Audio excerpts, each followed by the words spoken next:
vereador Heraldo, e eu tenho certeza que a vereadora Onassis, nós poderíamos ser contra a uma bandeira que nós sempre defendemos, que pelo concurso público, que foi necessário nós procurarmos o Ministério Público para esse concurso sair. Se não fosse o Heraldo e a vereadora Onassis, jamais esse concurso tinha saído.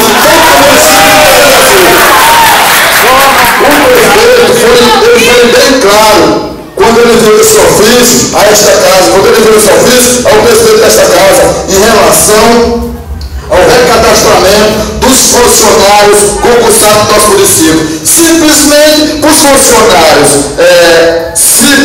fazer a sua qualificação para depois, conforme a necessidade dos concursados que passaram, ele começar a chamar. Agora, o prefeito, ele tem 2 anos para chamar os concursados. Vai chamar conforme as necessidades do município. E o prefeito não vai chamar a quem se esclarece. Agora, é um direito de qualquer concursado, se entrar, não seja concursado na sua área, e procurar o prefeito de justiça. Agora, vocês não podem, o que vocês não podem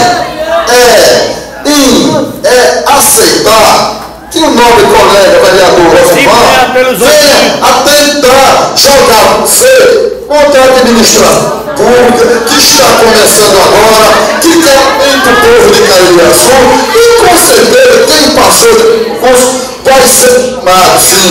Então, por isso, nobre colega, eu sou contra, sim, a esse ofício que você enviou para cá, porque não tem fundamento e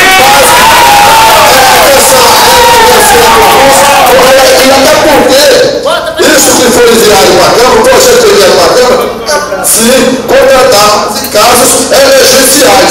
Nobre colega Osmar, me desculpe pelo tempo de expressão, mas você está se equivocando em algumas coisas. Veja o orçamento da Câmara, veja os projetos do prefeito que está vindo para cá, para depois você se manifestar. Eu acredito que você está sendo mal assessorado. Valeu! Muito obrigado a todos.